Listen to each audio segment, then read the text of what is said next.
I want to make sure. So this is a That it YouTube, was, yeah. so it will be public. You're aware of that? Yes.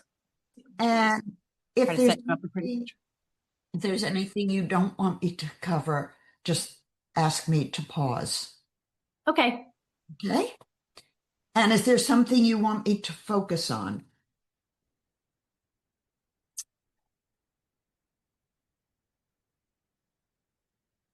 Um, I'm, I'm interested in the sort of arc of my life in terms of romantic relationships. It feels like it's gotten to a certain place. And now it feels like maybe I need to think again of what I had sort of thought, like, okay, well, this is what it's going to be now. So I'm interested in that. Okay. We can certainly look at that. Okay. And then generally, I'm always interested in my own physical health and my relationship to just getting the business of life done. So taking care of myself, taking care of my finances, taking care of life in this physical realm. So, what I call the four worlds. Okay. So, I will share my screen, and you are familiar with, whoops, Sorry. you are familiar with my work. So, but I will explain a little bit for the viewers who don't know my work. Okay. Is it better this way or better the other way? This way I'll be able to see more when you share your screen just because I have a little bit more space. I don't think it matters. Okay. I am sharing my screen.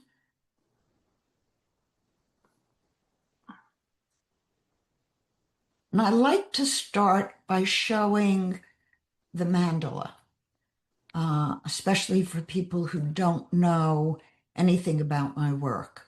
Let's move this over.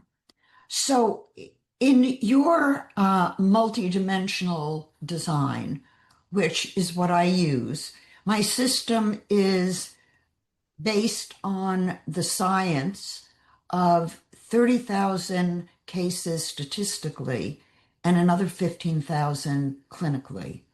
So, what I found, and the basic body map is a human design body map, but there is so much more to it than just a body map isolated with terminology.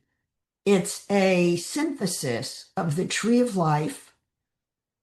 I meant to put a picture of the tree of life in here, but I didn't. So it is a model of the tree of life, chakras, astrology, which is what we use to determine which hexagrams of the I Ching belong in the body graph based on birth time. And I use multiple birth times because in your case, you began prenatally with your sun in Pisces. And by the time you were born, the sun had moved all the way around to Gemini. And when I was looking at your chart, actually this morning, I realized that you were born on the same day as that strawberry full moon this year. So, and a very important time for you in your life, with probably a lot of things happening. Is that, This time? yeah, a lot of changes, a lot of self-reflection, a lot of where you want to be in the next few months and what's happened over the last few months. So it's a very auspicious transformational time for you. Um, and when you were 3 months old, the sun had moved to the 47th hexagram. So by the time a baby, any baby, is 3 months old, half of the zodiac has been traversed by the sun, and the other half by the moon. So my point, and the point of my research and the point of my work, is that by the time a baby is 3 months old, they have everything they need to be fully actualized. And the tree of life delineates that. I use 4 worlds as in the tree of life: the mental world, the spiritual world, the emotional world, and the physical world. Now, notice that it's the mental world and the physical world that have the solar plexus. This is very important for you because you have a design that is split between the emotional center and reactions and the depth of your consciousness. So there's a little bit of a challenge there for you. Ideally, because the mental waking world is what we're here to manifest, and we express ourselves in the manifesting world, it's important to recognize that most of who we are is spiritual. And when we integrate our spirituality with our mental waking reality, that's when we're at our best and fulfill ourselves. Any questions so far? I recently did, at your suggestion, learn transcendental meditation, and I'm wondering if that may be a helpful aspect to creating that synthesis. Absolutely. Because in your case, now this is your multidimensional design. Let me make it a little bit bigger so it's clear. Now, these charts delineate, as in the 4 worlds I just showed you: the mental world, the spiritual world, emotional world, physical world, emotional world, spiritual world, and mental world. Now, in your case, you are very strongly defined. And notice that in all of your designs, you keep the sacral center and you keep the splenic center. Sacral center to the root, splenic center. Now, you don't keep the root everywhere. So some of your navigating consciousness for yourself is a little bit tricky, as you know. Indeed.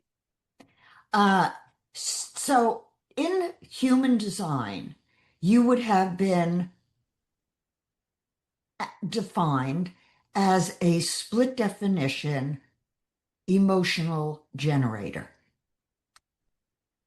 You have the 6th hexagram, and that is your earth.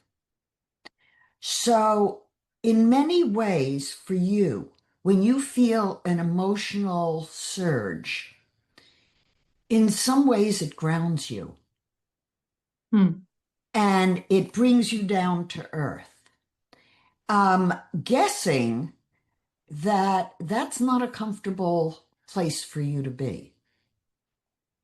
Because on the other side of it, on the splenic side, you are powerfully intuitive. And I'm saying that very specifically because you have the 34th hexagram, which is Neptune.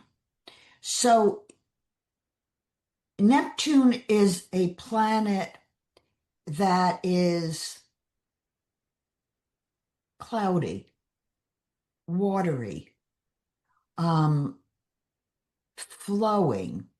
And so for you, the groundedness of your emotional reactions is also often, perhaps, based on what you're perceiving around you, rather than something that's bubbling up from inside of you.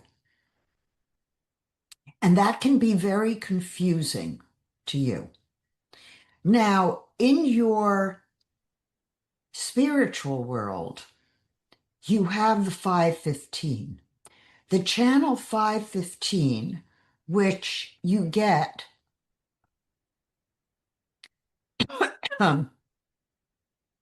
in Mercury, and so the 15 is Mercury and Venus, and the 5 is the Earth.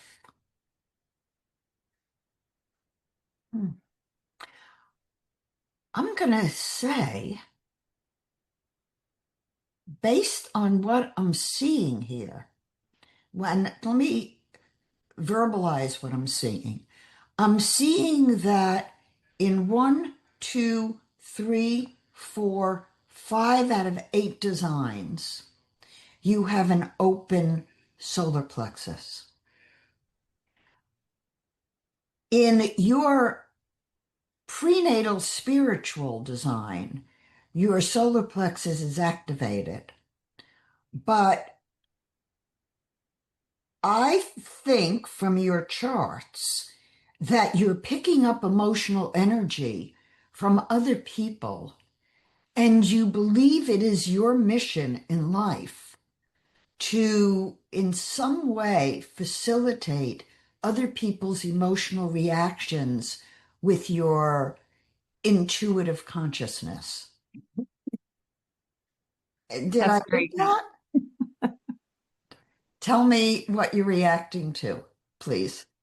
Yeah, that's very apt. In fact, on my birthday, a friend of mine took me out to dinner, and several times I acknowledged him for the lavish meal he was treating me to. And he said, "Well, I know you're supporting so many people." And I was puzzled by that because I don't really view myself that way. And yet I do see where there are a few people in my life that I'm like, oh yeah, there is some way in which I feel like I'm attempting to help them like midwife their experience in a very involved kind of way, to the point where I feel like sometimes like I'm doing a homeopathic thing. And he said to me, he said, some of these energetic compounds are what they're helping you move through energetically, like something like loneliness. It may not be yours, but you as a body worker, I'm a massage therapist too. So that's my bread and butter, is to help people midwife their physical experience in some way. I try to use my Reiki training as, making that a one-way valve. But I feel like as I've become a more empathic person, I've like sometimes there is more of a backwash than there used to be. And sometimes those waters get a little bit muddied.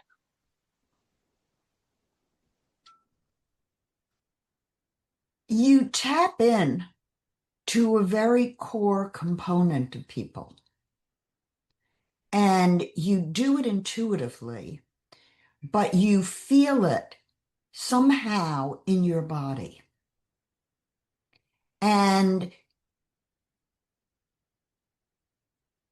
I want to look at these designs.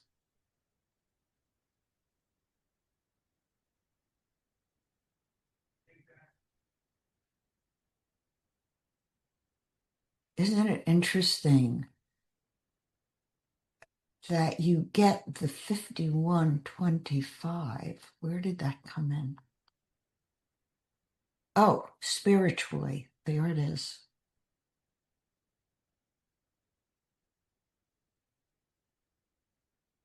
You have an open head.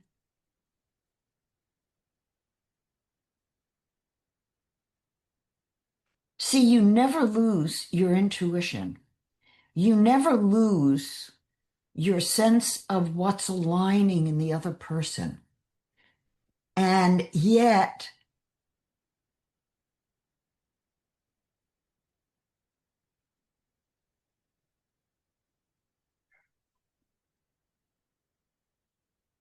I think as a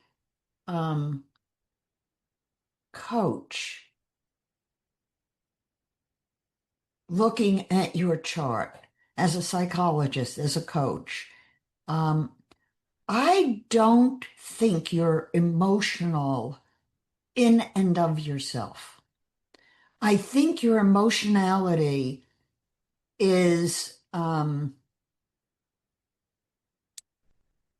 you feeling things in your body that belong to other people is a instrument for you to use in verbalizing to them what you intuitively know. But as a person who, I think you're a little too invested in other people being conscious, and that gets you into trouble. That tracks. Is that true? Yeah, that makes perfect sense. I think you get pulled to the emotional side by the suffering of the people around you, and it's not you. And um, my, do you happen to have your mother's chart? I do. I think I could locate it pretty quickly. I can't do it in this reading now, but it's Yeah. certainly something that we should take a look at. And the reason I'm saying that, and this may be interesting for some of the listeners who are studying human design or interested in noble energy maps, is that because of the 515 in your spiritual design and the fact that your solar plexus opens on the spiritual level, I'm wondering if some of the emotionality came from your mom and Like that emotions that she had or emotions that she suppressed. emotions in you that she supported that may have been helpful if she had allowed you to see that they were coming from other people spiritually and did not belong to you. So I'm wondering if, given that this is a prenatal layer, if some of what you came in with emotionally was connected to your parents or siblings who are older than you, who then, instead of saying to you, Jennifer, what do you feel? What aligns with you? Is this emotion inside of you or outside of you?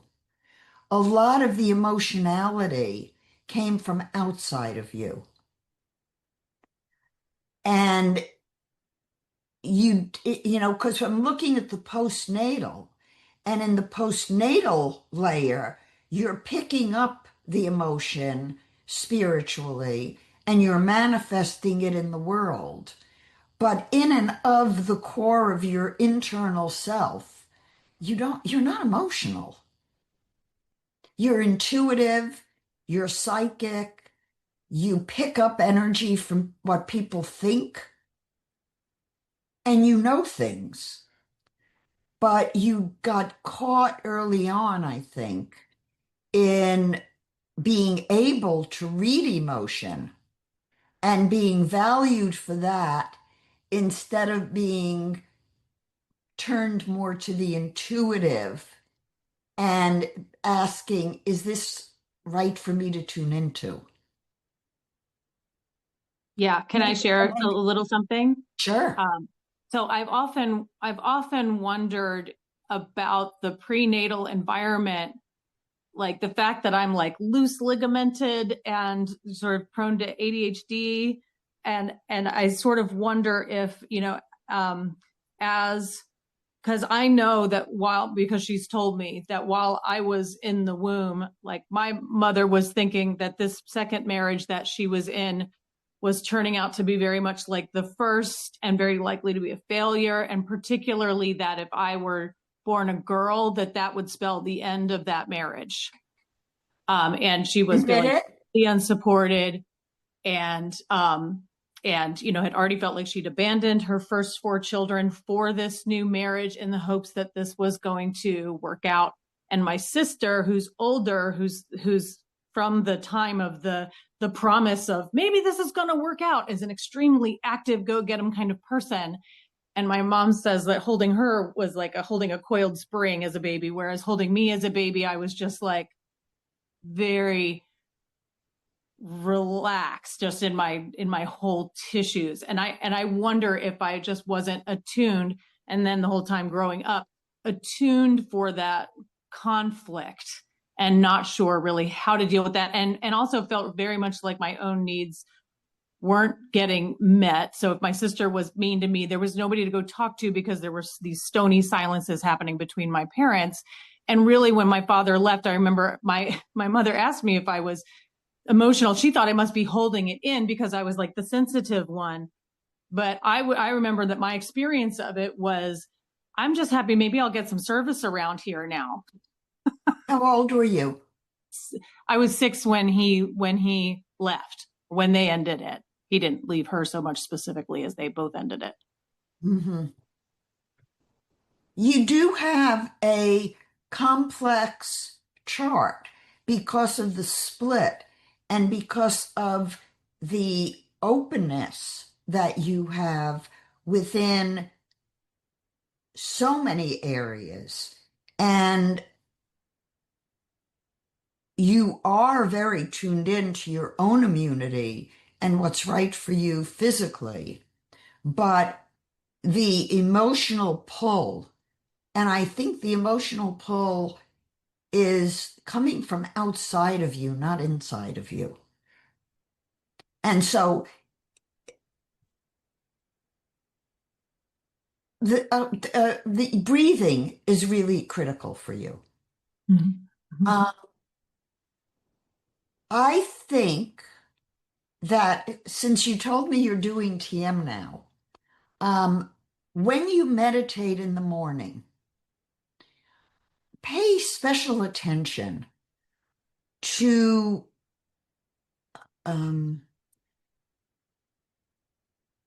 your inner balance, the sense of calm within your breathing, and then begin to just periodically check in with yourself about whether your breathing is aligned with your inner balance or whether something has pulled you away from it. Because you have the 45th hexagram, which is your sun in Gemini, and the Earth is the 26th. So you have this axis of your breath giving you signals. Now, in the human design body graph, in the noble energy maps, the 4521 is the only channel in the whole body map that is connecting between the breathing and the heart itself. So the 4521 is the life force breath. You have it in the emotional side, but it's giving you a message as to whether or not your breathing is aligned with your highest intuitive self. You know when it's aligned and you know when it's not. But if you ignore it, that's when the stress comes into your body And I would think from what you said, and I haven't checked this out with you, I'm checking it out now, that you said you're loose ligamented, that your mom said you were basically a relaxed baby. So I'm wondering if when your breathing gets tight, if your muscles and your ligaments get tight and it creates stress and pain in your body. But yeah, that's interesting. Because sometimes I feel like it's my breath that's holding me up. So, so I've been working more recently to see if I can, but like, I've been working back and forth between the yoga. I've been doing the yoga and the alternate nostril breathing with the TM as well. And but then I also feel like as I relax, I'm like, oh, okay, now there's like intrinsic postural muscle support that I need to make sure to bring in. So like low back stability, having my pelvis aligned enough to hold up to support my breath so I don't feel like I'm actually holding myself up from my diaphragm. Mm. I think about this kind of stuff a lot because as a body worker and as a singer, and I also feel like the singing that I do in my band, that there's an access there to actually help me develop better coherence throughout my whole body. And I haven't unlocked that code yet. Um, okay, let's see if we can. Oh, yeah. Oh, absolutely. Um,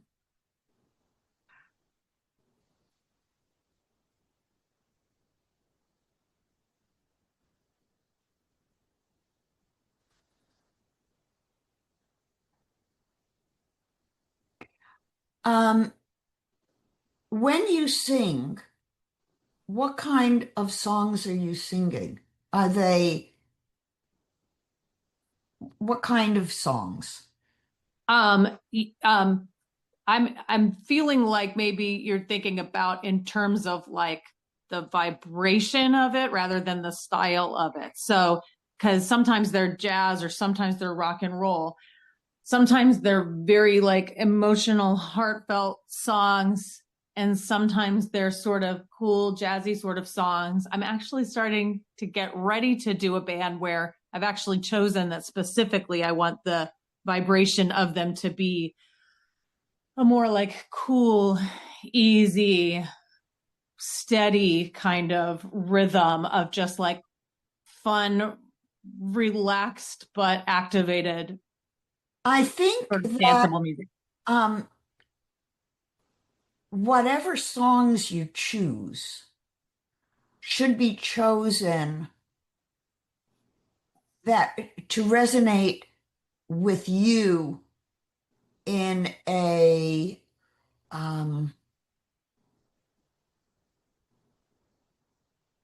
flowing frequency. If the song doesn't have the flowing frequency, you don't have the breath for it. Mm, that's very interesting.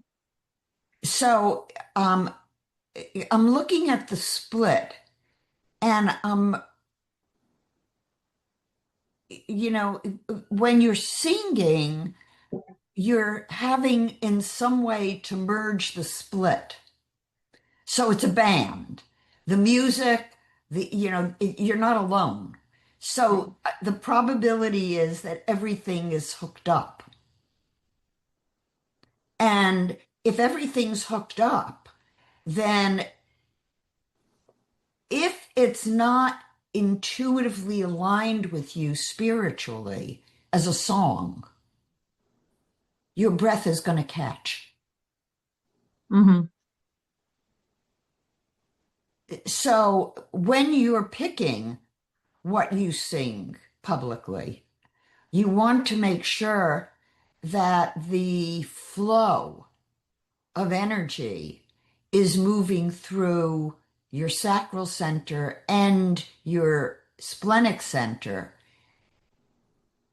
And the emotional side is in service of consciousness, not an expression of consciousness. I use my words specifically. I love it. Let's look now at your astrology.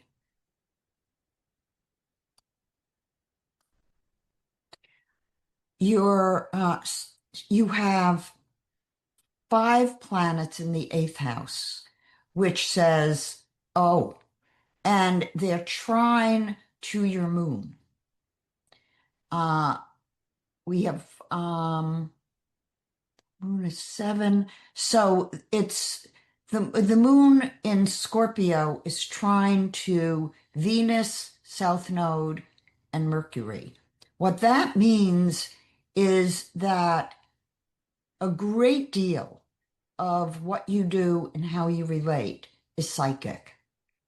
And it is not visibly psychic.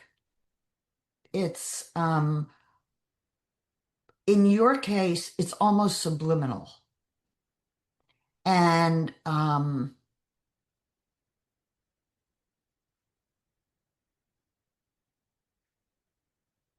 it's interesting that Pluto and Uranus are both in Libra in the 11th house, which probably, I would guess that what you're singing is always has some purpose to it, what the songs you pick. And they're there to change consciousness in some way. Is that correct? Yeah. If I went through and actually looked at it through that lens, yeah, pretty much. I bet they're all that way. That's been a semi-conscious, I think, as you would say. Okay, so this is your progress chart. And I wanted to look at this before I look at the Dwads, which is the underneath current. Um,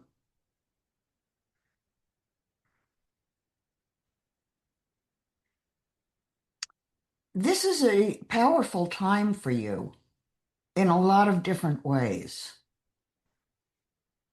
You're reaffirming what your values are. And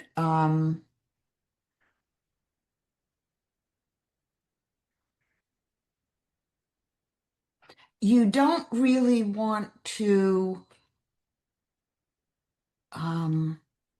I think what you're doing is assessing um, how important your psychic ability is and wanting to make sure that whatever it is you do in front of the public is honoring the nuance of what you know to be true. Did I say that accurately? Yes.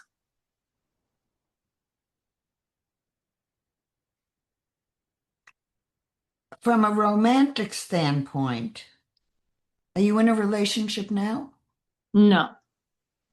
I think if you are going to have a relationship, it would be about 8 or 9 months from now, where you might meet somebody you feel is a soulmate. Uh, the North Node in Pisces coming up to your fifth house cusp, um, it's the transiting node, but it is, if you're tuned in energetically to what's going to be happening, I think that that would be the time that you would say, I can partner with someone.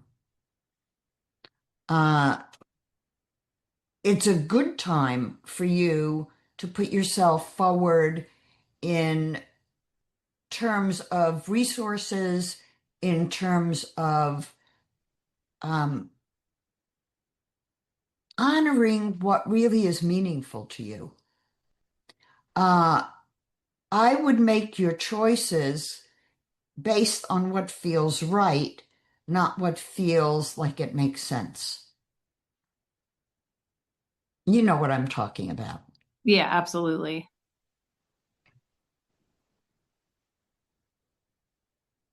And take some risks in how you present yourself to the public. So I'm not talking about your massage practice, your body work.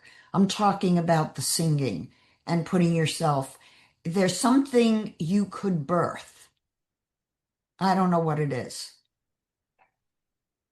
but it's possible. Let's look at the next charts.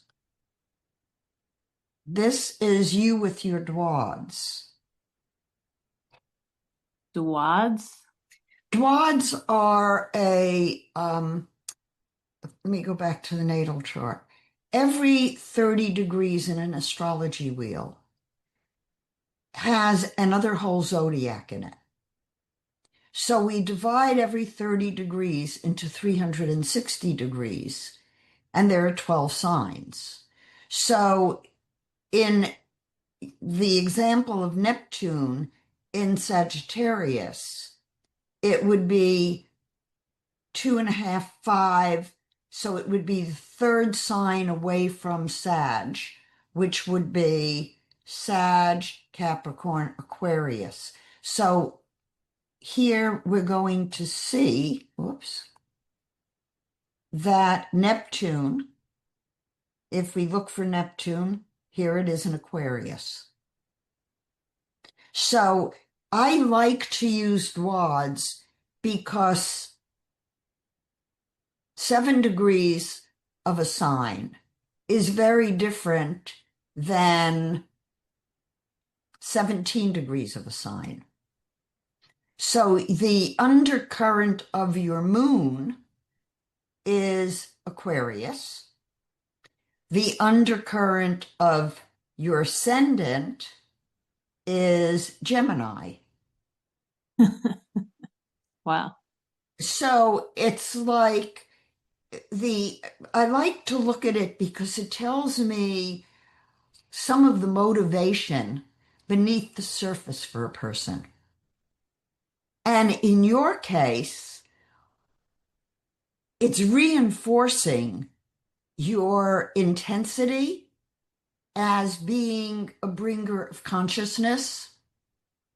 And I think in your life, you probably were not recognized sufficiently for the level of consciousness that is your knowing.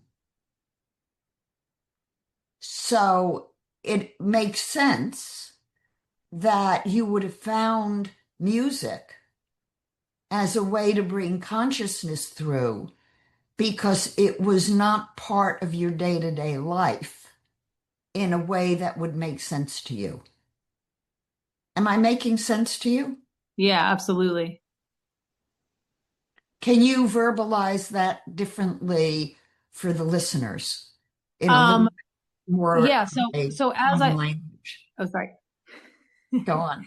Um, as I was in a lot of the how what you're supposed to grow up to be kind of ways, or the doing the measures of success in our society, lean pretty heavily into diligent, hardworking, following the rules, detail oriented, being interested in putting aside short-term gain for future success, etc. And that I've never been, I always joke with people well, it's not that I chose for those things. I literally could not succeed at that. I was a high school dropout, even though I was a 4.0 as soon as I got into college. But then I had interesting friends. So then that kind of went another way. I didn't know what I wanted to do. So success as a human in our society really eluded me in terms of I really thought I needed to have a PhD.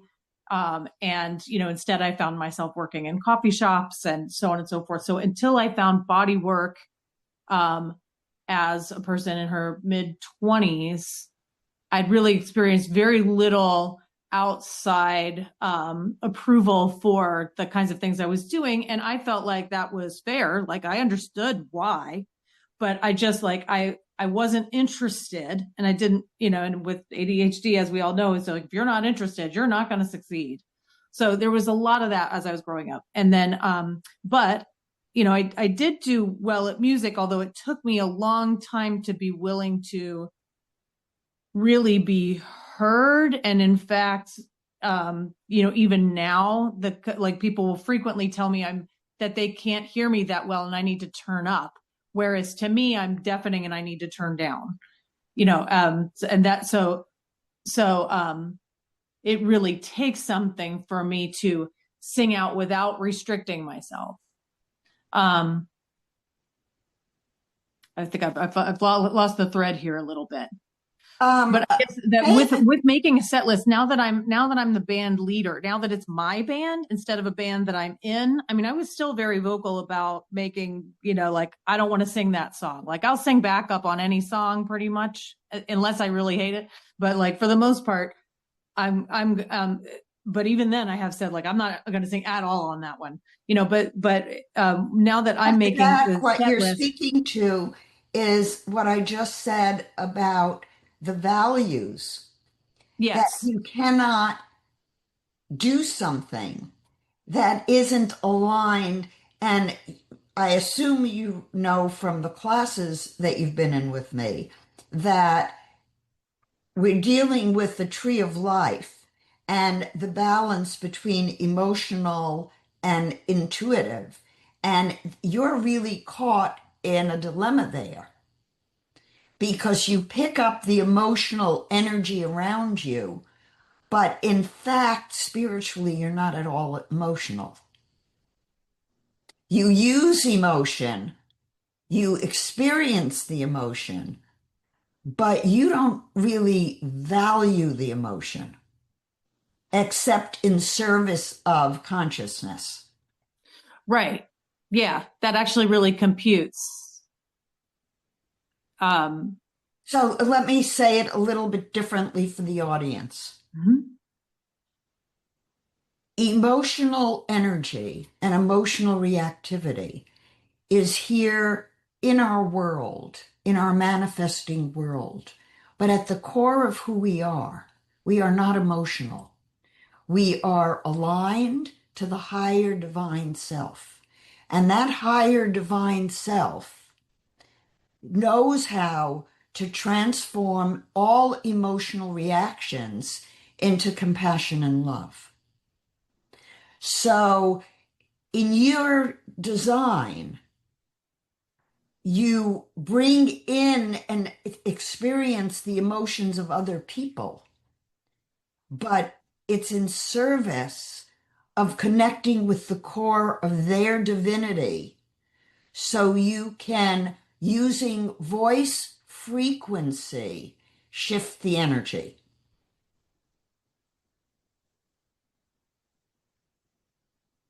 Yeah.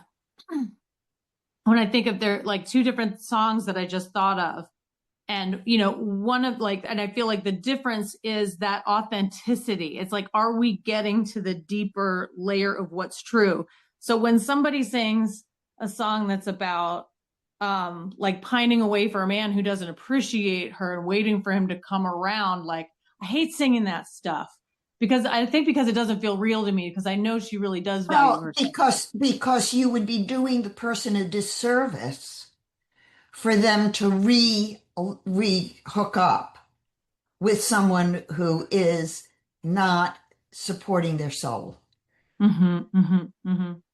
Yes. Whereas a song where somebody's pining for somebody and they're not grasping after him, but they're just saying, damn, this hurts. I will sing that all day, because that's them speaking authentically where they're really at is going to be able to release something that they can then move to the next level and see what's across the next hill. But until they're honest about it, they can't. Mm-hmm. They're getting tingles. Yep. Okay. Do you have any other questions before we wind up?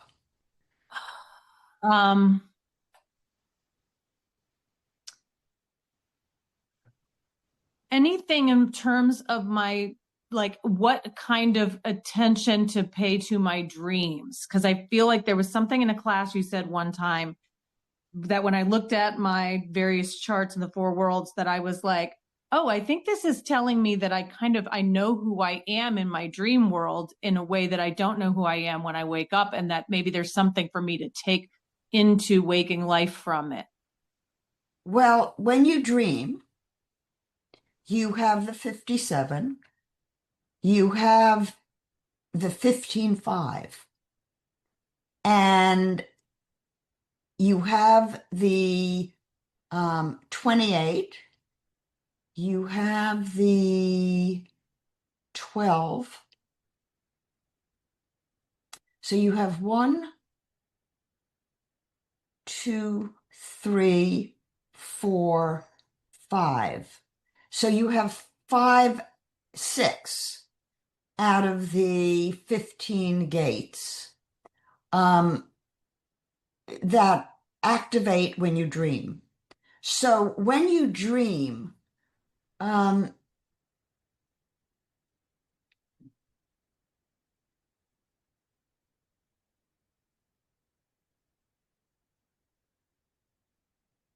one, two, three, four. When you dream, you're going to have different kinds of dreams. Some of them are going to be instructional for you. Some of them are going to be empowering for you. And knowing the difference between them, you would have to be writing them down and then working with them. And the way to work with a dream is to engage with it in a dialogue so you can channel the information that it's giving you.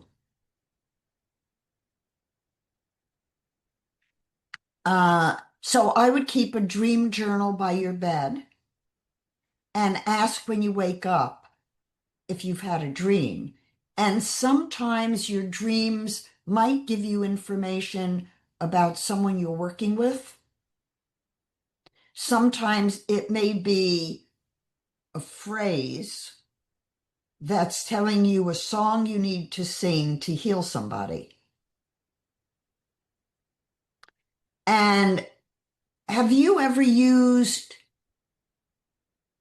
your voice when you're doing massage to heal the person? I haven't, but a couple of my clients have jokingly said when they've come to my shows, like they've asked if I could do it while they were receiving work. And I'm like, no way. Not a song, Yeah. just a sound. From time to time, I will use breath in like a whew, like No. anything sort of way, but that's about No. it. If you put your hands on somebody and you hear a sound, I haven't. vocalize it. Okay. You do hear the sound. I do. You do. Okay. I'll start listening for it because Let me look at in the. my sense of self, I have no clairaudience or clairvoyance of any kind. Uh, no, it's not that.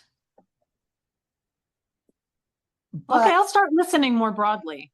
listen to. Wait a minute. I'll stop the sharing. Listen to the sound of the body.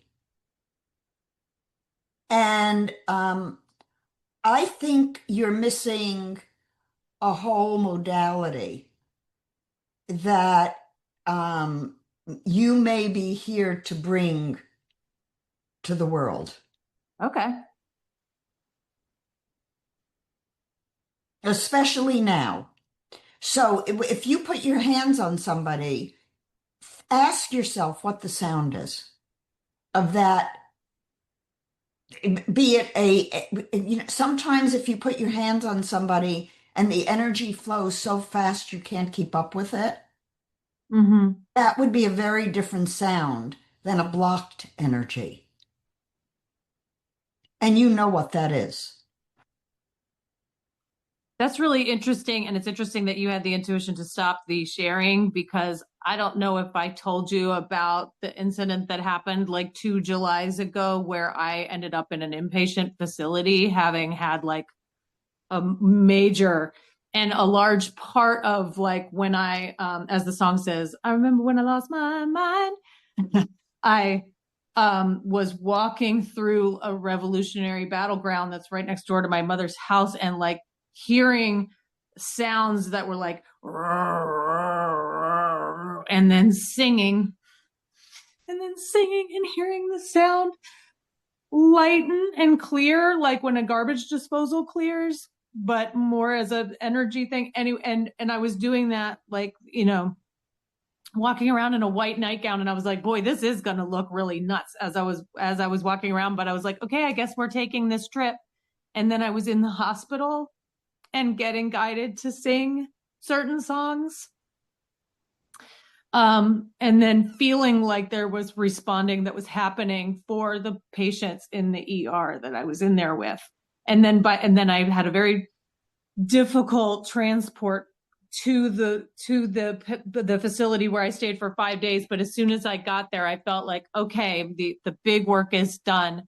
But then I was then in there like cleaning with a toothbrush, and it was the same thing where there are areas where there was just dirt and grime, and I couldn't believe it in this place where people were suffering so much, and then beginning to use that cleaning to do the same thing. I could still hear those sounds shifting frequency. So yeah. So what you're saying makes sense. I understand. I'm going to turn the recording off. For listeners, please like and subscribe. It helps us a lot when you do. And any feedback or comments, please feel free to either email me or put them in the comments on YouTube. My email is ehp@noblesciences.com. Okay, I'm going to turn the recording off.